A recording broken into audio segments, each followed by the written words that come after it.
পবিত্র ঈদ উল ফিতরের তৃতীয় দিন ২৩ মার্চ রাজধানীর লালবাগ কেল্লায় দর্শনার্থীর ঢল নেমেছে।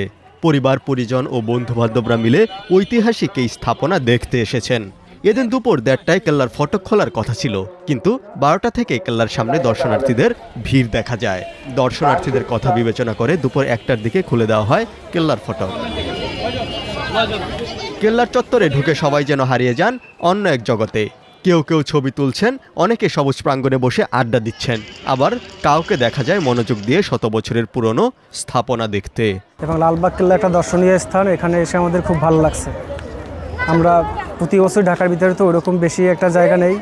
লালবাগ কেল্লা আছে, আহসান মসজিদ, আমরা দুইটা স্থান ঘোরা হয়েছে আমাদের।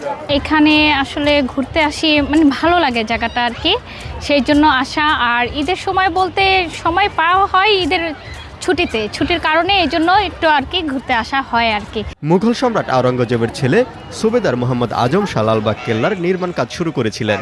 তিনি কাজ শেষ করতে পারেননি।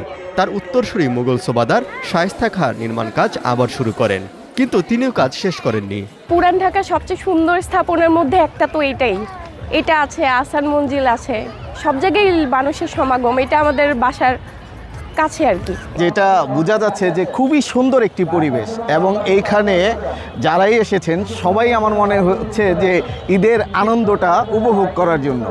বলা হয়ে থাকে শায়েস্তা খাঁর মেয়ে পরিবেবী মারা যাওয়ার কারণে কাজ বন্ধ করে দেওয়া হয়েছিল।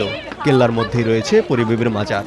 লালবাগ কেল্লার ৩টি স্থাপনার মধ্যে অন্যতম এটি, যা দর্শনার্থীদের আগ্রহের কেন্দ্রবিন্দু।